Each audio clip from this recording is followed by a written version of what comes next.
Salut mes petits moldus et bienvenue dans un nouveau top 7.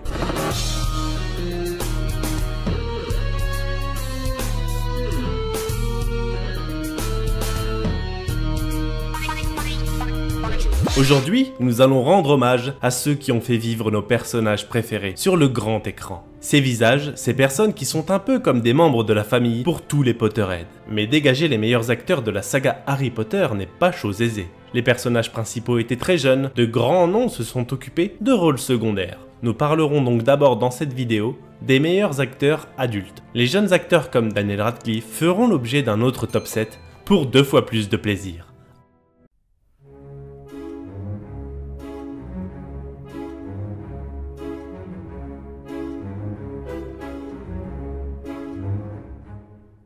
Let me introduce you to your new defense against the dark arts teacher. Me. Alors je profite de cette place pour rappeler que l'on parle bien d'acteurs et non de personnages. Car oui, énormément de personnes détestent Dolores Umbridge et Gilderoy Lockhart. Et c'est précisément pour cela que leurs interprètes méritent leur place dans ce top.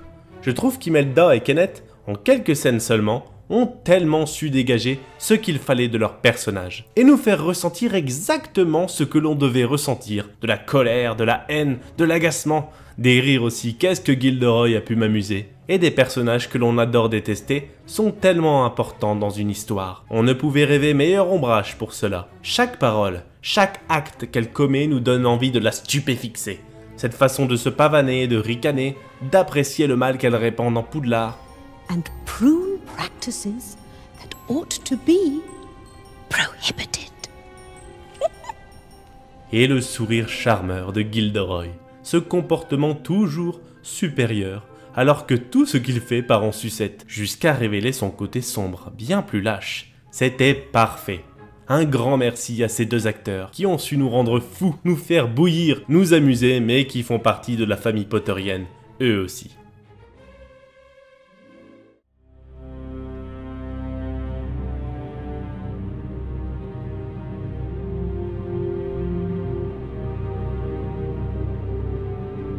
Ah, notre cher Sirius Black a eu droit à une belle performance, même si, à mon avis, qui n'est pas si humble, il aurait mérité plus de temps à l'écran, notamment dans l'Ordre du Phénix, où il n'apparaît que par quelques bribes, ou lors de sa mort qui arrive beaucoup trop vite. Il ne combat même pas Bellatrix alors que des scènes de combat entre eux avaient été tournées.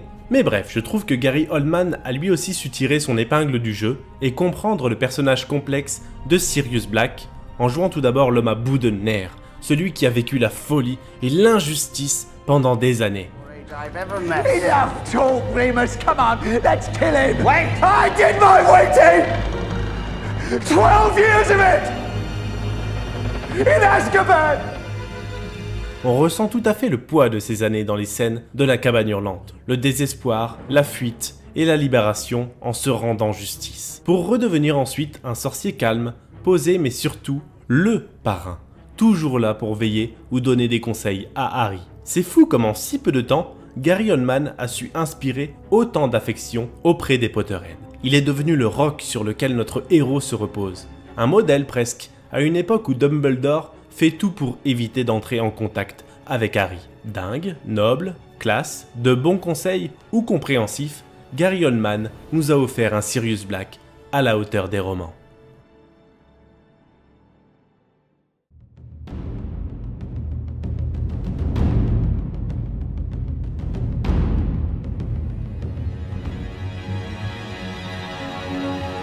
Alors les fans du personnage ou de l'actrice vont me tuer, mais quand on voit la suite, c'est déjà une très belle place qui est offerte à notre Bellatrix. Elena nous livre une prestation très juste du bras droit de Lord Voldemort. Terrifiante, délirante, ensorcelante. La seule chose qui pêche un peu selon moi, c'est que toutes ces apparitions se ressemblent quand même pas mal. Soit elle ricane, siffle, gesticule, ou alors elle est calme, craintive face au Seigneur des Ténèbres. Et il faut avouer qu'on ne lui a pas donné une scène de fin très digne ou mémorable. Donc d'un autre côté, c'est assez sévère comme jugement, mais j'ai toujours eu un peu de mal avec cet aspect. Je trouve bien plus difficile de marquer les esprits avec un personnage froid, dégageant peu d'excentricité. Après, c'est le personnage qui est comme ça, et il fallait réussir à l'incarner, car c'est une sorcière extrêmement populaire dans la saga. Who knows how to play? Itchy, bitty, baby. Potter. Bellatrix Lestrange. Neville Longbottom, is it? How's Mum and Dad? Better now they're about to be avenged.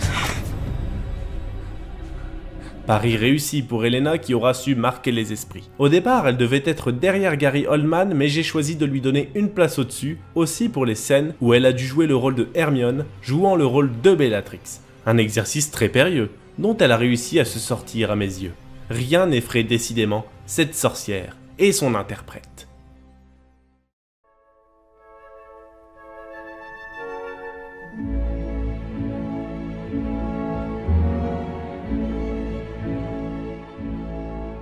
Comment interpréter un personnage aussi mythique que Albus Dumbledore? C'est un très lourd poids qui pesa sur les épaules de Richard Harris et Michael Gambon, que j'ai choisi de ne pas séparer, car ils ont tous deux à leur manière interprété un Dumbledore. Et je ne peux dire lequel est le mieux. À son plein potentiel, j'aurais choisi Richard Harris, sans hésiter tant l'acteur était impressionnant, merveilleux à écouter, il a campé le Dumbledore majestueux. Le sorcier un peu fou mais tellement attachant que l'on suivrait jusqu'au bout du monde. That is one of my more brilliant ideas. And between you and me, that is saying something. Mais sa maladie en décida autrement, et impossible de l'imaginer interpréter un Dumbledore plus en action. C'est Michael Gambon qui dut prendre la relève, et je sais que beaucoup n'apprécient pas sa performance, le trouvant bien trop remuant, gesticulant, surexcité. Il faut dire qu'ils ont raison dans Harry Potter 3 et 4, mais si moi je l'apprécie, c'est justement pour son évolution. Il a de plus en plus tendu vers un Dumbledore proche de ce qu'aurait été Richard Harris. After all these years, after all you've suffered, I didn't want to cause you any more pain. I cared too much about you. Plus calme, plus mesuré, plus majestueux, mais tout aussi impressionnant. Nous avons eu beaucoup de chance avec ces deux acteurs, derrière les lunettes en 2001 du plus grand sorcier du monde. N'oublions jamais Richard Harris et saluons chaleureusement notre Michael Gambon.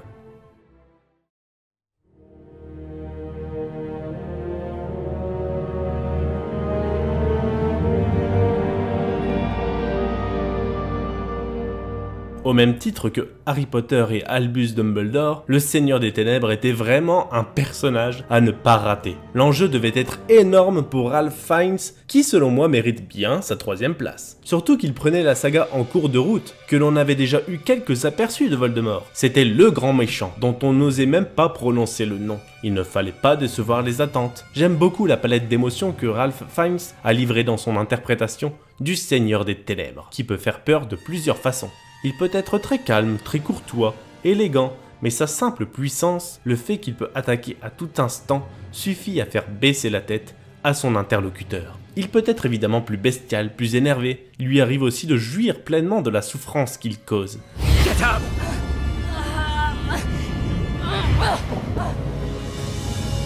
Don't you turn your back on me, Harry Potter! I want you to look at me when I kill you! I want to see the light leave your eyes! Qu'il ait quelques envolées naturelles d'euphorie. C'est tout à fait ce qu'il fallait pour transposer Voldemort à l'écran. Un sorcier conscient de sa toute-puissance, aveuglé par son propre ego. Un personnage à mi-chemin entre l'humain qu'il a pu être et cette légende vivante de la magie noire qu'il est devenu. Outre le changement physique, c'est à peine si on reconnaît le doux Ralph Fiennes derrière le masque d'horreur de celui dont on ne doit pas prononcer le nom.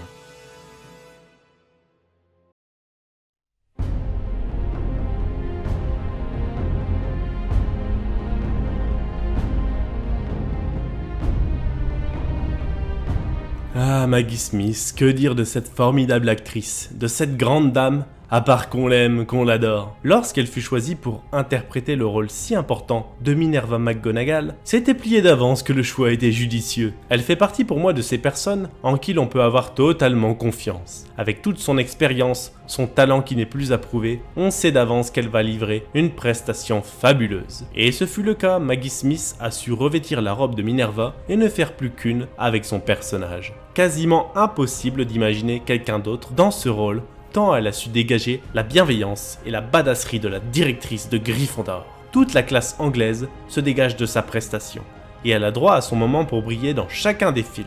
Elle arrive également à être drôle par moments. However, Professor Slughorn is perfectly happy to accept new students, with exceeds expectations. Brilliant. Well, I'll head there straight away. Oh, good, good. Potter, Take Weasley with you. He looks far too happy over there. Ce ne sont que des bons sentiments qui sont réveillés en présence de Minerva. Elle a tout simplement compris qui était Minerva et en quoi elle était importante. Les sentiments qu'elle devait nous faire ressentir, la place qu'elle avait à tenir, pas une fausse note. Jamais trop, ni pas assez. L'un des meilleurs bras droits d'Albus, une sorcière prête à tout pour protéger ses valeurs et ses élèves, qui ne se laissera jamais marcher sur les pieds. Il fallait une très grande dame pour ce rôle, nous avons eu la meilleure de toutes.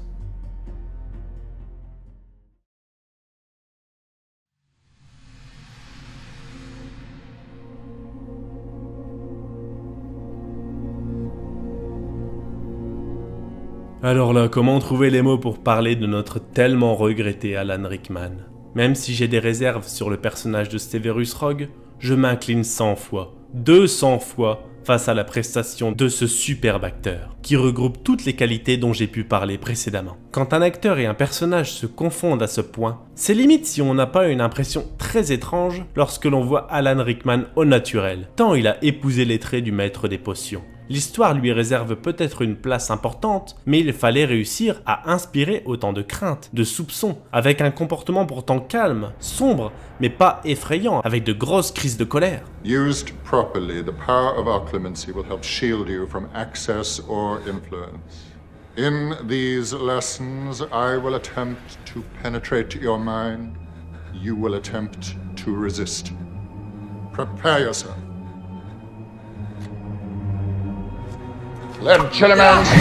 Ce qui rend d'ailleurs les moments où Alan Rickman s'emballe d'autant plus poignants. Jouer le rôle d'un personnage que tout le monde déteste, qui renferme pourtant un terrible secret, ce formidable acteur n'est pas une seule fois à côté, toujours juste. Et le dernier film lui offre un défi titanesque dans la pancine de Dumbledore. Certains auraient faibli, Alan Rickman en est sorti plus anobli que jamais, avec cet éventail d'émotions, de révélations. On ressent sa douleur, on ressent les chavirements de son âme quand il voit Harry. Nous avons eu extrêmement de chance d'avoir un acteur comme Alan Rickman pour interpréter Severus. Ne l'oublions jamais. Et voilà, un nouveau top 7 de terminé, et comme c'était bon de retourner auprès de toutes ces personnes que l'on aime. Je pense aussi avec beaucoup de tendresse à Robbie Coltrane, ou dans un autre domaine, Jason Isaac, mais il fallait n'en choisir que 7, vous me connaissez. Mais et vous, quels sont vos acteurs adultes préférés? Répondez-moi dans les commentaires, et si ce n'est pas encore fait, abonnez-vous à la chaîne pour ne pas louper les autres vidéos. On se retrouve très bientôt avec les jeunes acteurs, promis, juré. Mais fait, accompli.